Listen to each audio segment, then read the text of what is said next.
It was the snub seen round the world, and now we're getting to hear it, too, after CNN released the audio of the moment Elizabeth Warren refused to shake Bernie Sanders' hand at the end of Tuesday's Democratic debate. And if you thought the exchange seemed tense before, just watch. I think you called me a liar on national TV. What? I think you called me a liar on national TV. Let's not do it right now. You want to have that discussion, we'll have that discussion. You called me, you told me. All right, let's not do it now. I don't want to get in the middle of it. I just want to say hi, Bernie. Yeah, good. Okay. Yikes. The bumbling awkwardness of Tom Steyer aside, whatever happened to the longtime political allies' promise not to attack each other? Of course, this whole thing started as a dispute over something Warren says Sanders said during a private conversation between the two about a year ago. According to Warren, quote, Bernie and I met for more than 2 hours in December of 2018. Among the topics that came up was what would happen if Democrats nominated a female candidate. I thought a woman could win. He disagreed, but that is not how Sanders remembers it. Well, as a matter of fact, I didn't say it. Hillary Clinton won the popular vote by 3 million votes. How could anybody in a million years not believe that a woman could become president of the United States? So while it's likely we'll never know exactly who said what, either way, the question's out there. Can a woman become president of the U.S., or is sexism just too pervasive? Joining me to discuss are my second favorite radio host, Margery Eagan. Nice to see you, Margery. Tina Opie is Associate Professor of Management at Babson College. Tina, it's great to see you. Thanks. Can we work backwards to that question? What do you think of that little tete-a-tete at half court at the end of the thing? Steyer was hilarious. Okay, beyond Steyer. I'm talking about the principles. It was embarrassing. It was embarrassing to me. I wish that it hadn't happened on stage. But what's interesting is if that is what occurred and Elizabeth Warren approached him, I can imagine myself doing something similar. I'm like, if you call me a liar on national television, we may have to But go she had heard him, he put out a statement saying the exact same thing. It wasn't like she was surprised by what he had to say. That's true. It might have been bad form. Maybe she could have waited till later. You know, I read something in Stephanie Everett's piece today in the Globe. The woman who runs the Annenberg Center at Penn says Warren just established that she's strategic and how effective she could be in a showdown with Trump. Based on that, and by the way, I think she is strategic. I think she could be effective in a showdown with Trump. But that incident showed those things? Well, I think people saying that she blew it totally is another example of her being female. Well, that's ridiculous. I don't think it's ridiculous. I think we... No, I don't mean what you said. I mean saying she blew it totally is ridiculous. But I think we judge women who do these things. Yeah. We judge women who show their anger differently than we judge men. We judge women who won't shake somebody's hand differently than we judge men. I mean, the answer is fairly obvious to your question. Of course women become president. As Bernie Sanders just said, Hillary Clinton got the vote. She was the second least popular person ever, beaten only by Donald Trump. But I think a woman has to be smarter. She has to be tougher. She has to be better qualified.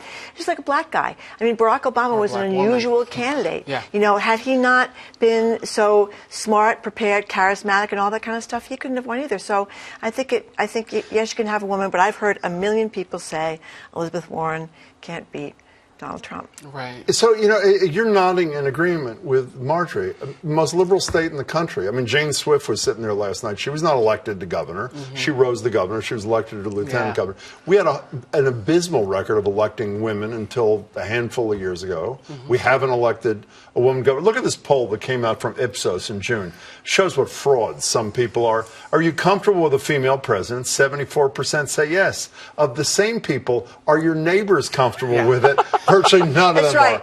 I like women. Those people don't like women. Are you as confident as she is that we are ready for this? Well, I'm not. And I think, so there are two different questions. Can Elizabeth Warren be an effective president? Can a woman be an effective president? Absolutely. I don't think there's any question about that. But polls like that and other social sciences research show that people have these implicit biases against women, and that when they go into the poll, they tend to vote for men because men are more confident. But I think we have to dispel that. Absolutely, we're ready for a woman president, and let's have it happen this time. But in terms of December, did either of you see the video? I just saw this afternoon when Castro endorses Warren in Brooklyn the other day. Can we put that up a little bit? I think Aretha Franklin, I think Respect is playing, and Warren dances a little bit. Well, yeah, there she goes. I mean, one move, whatever it is. She is savaged on Twitter. And I have to agree with you. I mean, that would not, people wouldn't be doing that to a guy? You're laughing. What are you laughing at? The moves or the fact that she was savage? Elizabeth, come see me for some choreography, girl. Before you start breaking moves out, know how to do them. You got to be careful with the moves. I think there are double standards. I mean, I think the reason why that doesn't work is because it looks inauthentic. It looks like there's music and she's just sort of chilling and doing it. If it looked real and if it looked authentic, I think people would have a different reaction. Can we go back to the thing that started this whole thing? You and I discussed this on the radio. Let's assume Bernie Sanders said what he says he didn't say. Shouldn't that be held against him? I'm not convinced a woman can be elected. Am I a sexist dog? I'd love to see a woman elected. I'm not convinced. As you know, I didn't think a black guy could be elected in our lifetime. Does that mean I'm a racist? It depends a lot on who the woman is. I mean, Amy Klobuchar had a great line in one of the debates or somewhere where she said, if Pete Buttigieg got up there and he's the mayor of 100,000 people, and he's a woman, are you kidding me? He'd be laughed off the stage. So again, it depends on what woman. I mean, lots of people think that the first woman president is going to be a Republican. No, but I mean, Sanders' comment, should he be, let's assume he said, I did say that. I did say that. I hope I'm wrong, but I do believe that a woman cannot be elected in 2020. He denies that. Well, he's Is that something to be condemned for? He's running against Donald Trump, and I think a lot of people think the same thing. You need a guy to run against. No, but you're still answering my question. Should he be in trouble? Should he be in trouble if he did say it? Okay, I think he should be drawn and quartered, Jim.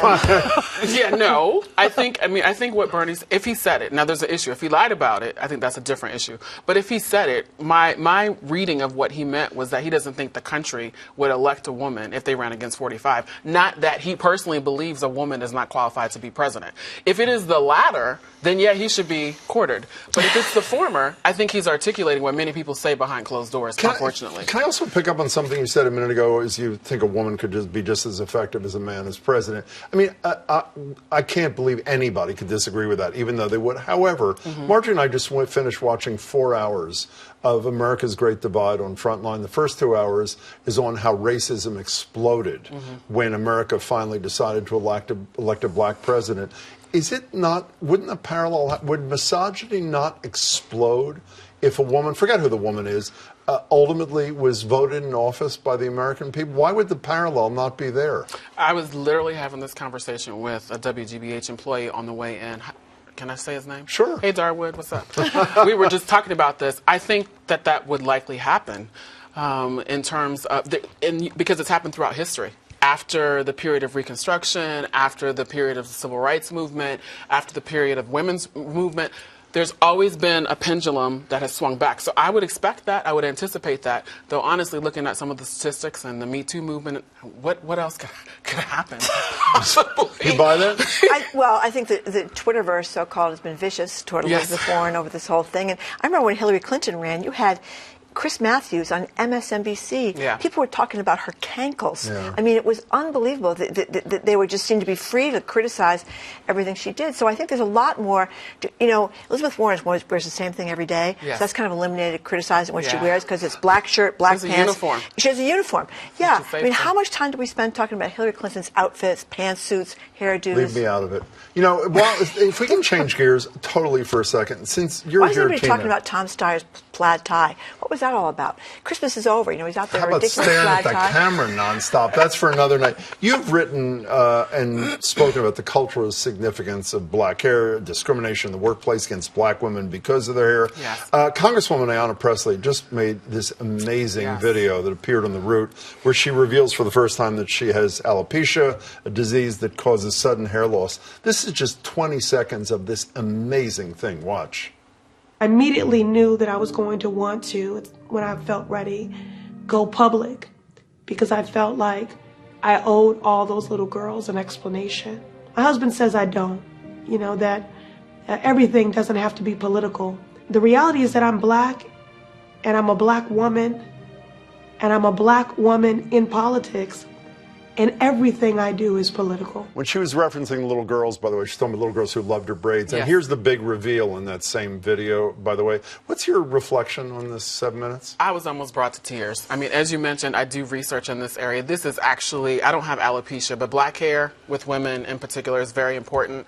God rest her soul, Kathy Phillips and I wrote one of my most cited articles. So organizations like to have this conversation as well, because black women's hair is something that we often haven't touched, but it's a lens lens into identity, race, gender, sexual orientation, so many other things. So I'm really proud of Ayanna Pressley, and I'm glad I live in Massachusetts. 15 seconds. She's going to be on with us tomorrow on the radio, by the way, at the library. It was unbelievable, and Yes, she was so honest to say how embarrassed and ashamed she felt, even though this was something she could do nothing about.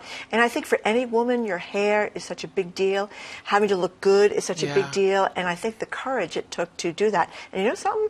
She looks great. Awesome. She looks great Beautiful. without her hair. So she has a good head. Thank God there's not an egg right there. And as I said, she'll be with us at the Boston Public Library tomorrow, sometime around 12:45. Yeah. Tina, it's great to see you. Thanks Thank so you, much, Jim. Margery. I'll see you tomorrow, 11 o'clock at the Boston Public Library.